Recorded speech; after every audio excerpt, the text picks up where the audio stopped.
E sejam todos muito bem-vindos a essa aula prática, onde muitos meus alunos sentem dificuldade de como realizar o prontuário, de como atualizar o prontuário do paciente. Então, a gente vai começar hoje pelos bastidores, ok?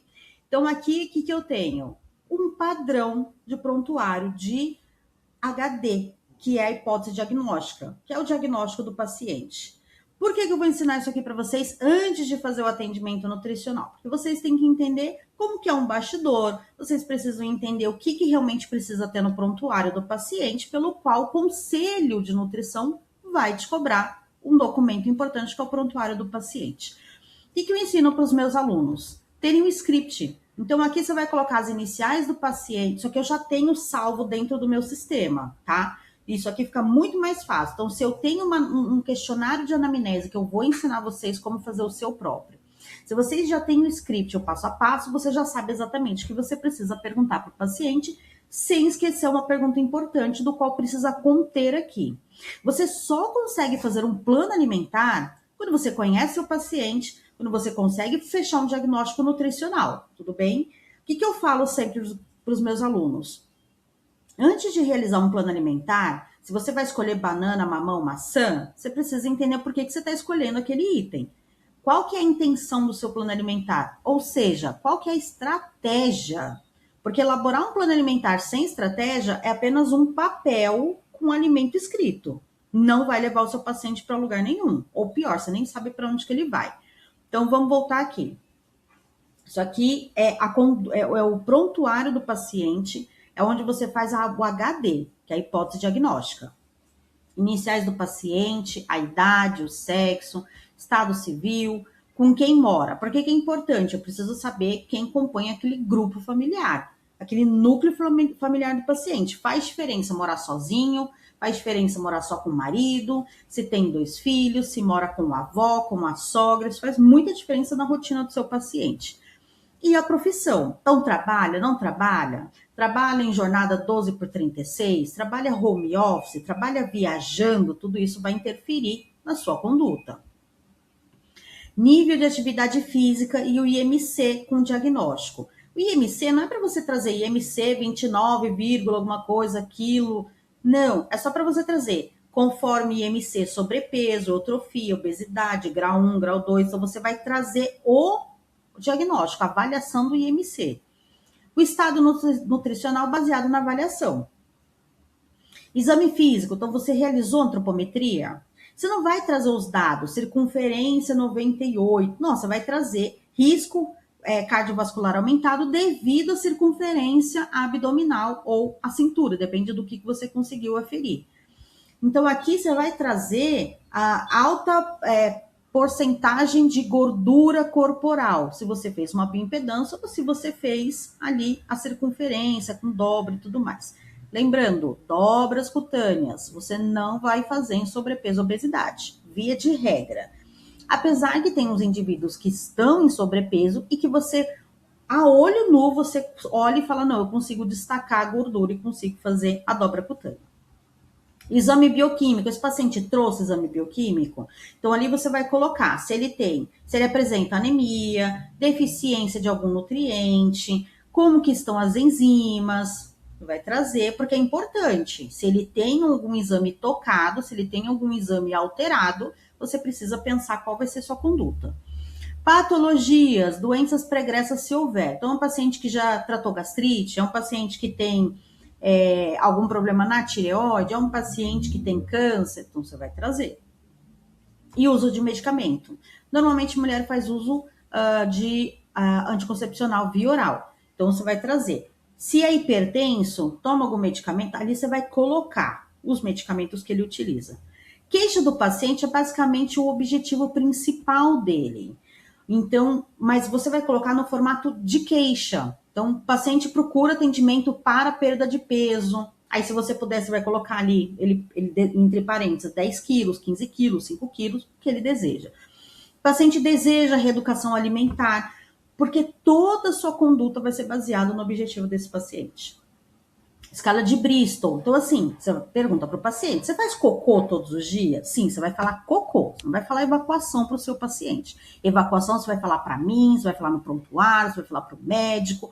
Para o paciente, não. O paciente você vai perguntar se ele faz cocô.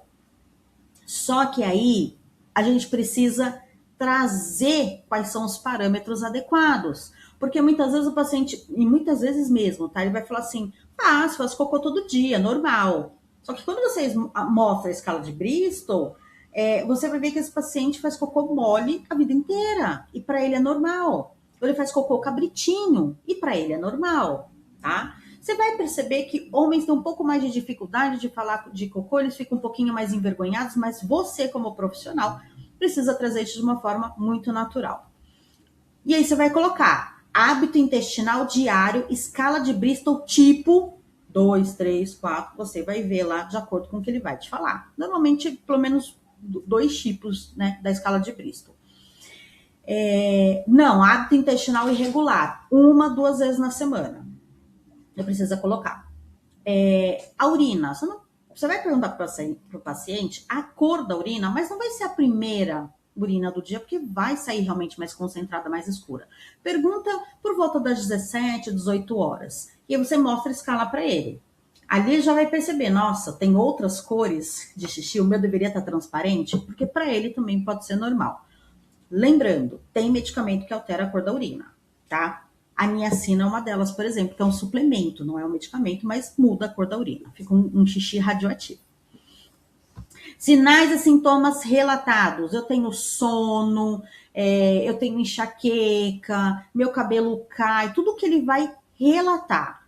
Além disso, você vai colocar o que você identificou. Esse paciente apresenta uma pele mais desidratada? Esse paciente apresenta uma pele acneica? Esse paciente apresenta unha quebradiça, cabelo seco quebradiço? Você vai colocar. Aqui você vai colocar o hábito do paciente relatado.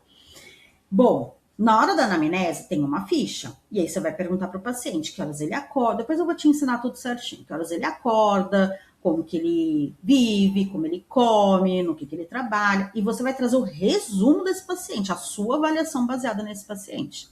Ele tem alergia alimentar, intolerância e aversão? Lembre-se, alergia é uma coisa, intolerância é outra. E sensibilidade é outra também. Por que eu estou falando isso? A maioria das pessoas fala, eu tenho intolerância à lactose. E não é intolerância, na maioria das vezes. É uma sensibilidade ou ela está consumindo aquele lácteo ou derivado de lácteo com algum outro elemento que este elemento pode causar um certo desconforto gastrointestinal, tá? E também é importante a gente perguntar as preferências. Pergunta para o seu paciente o que você ama comer, o que você não ficaria sem comer. É muito importante você perguntar isso. E uma análise do recordatório. Então, paciente apresenta baixo consumo de frutas, verduras e legumes. Paciente apresenta baixo consumo de alimentos fonte de tal nutriente. Então, você precisa trazer uma análise do recordatório. Paciente apresenta um alto consumo calórico.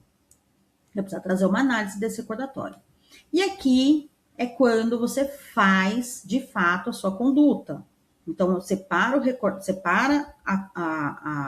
o prontuário aqui e quando você realizar a intervenção. Então, qual foi a sua conduta?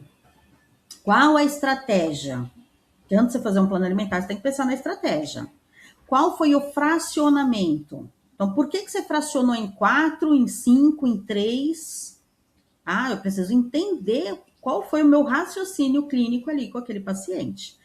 Então, a proposta da minha intervenção é reduzir carboidrato simples, aumentar o consumo proteico, aumentar o fracionamento em mais 2 refeições. Você tem que colocar por que você está fazendo isso. Por quê? Porque eu quis, né? Deixa eu ver o que eu vou fazer hoje. Não, tem que ter uma intenção por trás disso. Características da dieta. Uma dieta hipocalórica? É uma dieta hipercalórica? É uma dieta hiperproteica? Hipoproteica? É uma dieta normoglicídica? Quais são as calorias? 1.880 calorias. Aí você coloca entre parênteses, caloria por quilo de peso, que aí você já vai ter uma faixa. E a divisão dos macros? Como que foi a divisão dos macros? Proteína, lipídio, carboidrato. Como que você fez isso, tá? Na próxima aula eu vou te ensinar um plus aqui, mas não vou te ensinar ainda, porque agora você está no básico, tudo bem? Então, aqui é o que você vai fazer depois que você realizar toda a entrevista com o seu paciente. Tá bom, Janice, qual que é o próximo passo? O próximo passo você vai calcular a necessidade energética do seu paciente. E é aí que a maioria dos alunos ou recém-formados ficam perdidos. Existem inúmeras fórmulas. E aí eu vou te mostrar qual é a melhor. A melhor depende muito do seu paciente. Vamos combinar assim? Você não vai pegar uma fórmula aleatória. Você vai escolher a melhor fórmula de acordo com o perfil do seu paciente. Existem fórmulas específicas para pacientes sobrepeso e obesidade. Existe fórmula específica para criança. Existem fórmulas que você vai utilizar para a população eutrófica. E depois você precisa calcular o fator de atividade física. Mas aí a gente vai deixar mais para frente, tá? Realizou o cálculo de necessidade energética, aí você vai pensar na estratégia. Aqui, ó, lembra que eu te falei que você vai parar o prontuário aqui e você tem que pensar na estratégia. De acordo com o recordatório, quais são as alterações, as modificações prioritárias? Vai depender do objetivo do paciente. Então, eu te vejo na próxima aula para a gente dar continuidade, tá bom?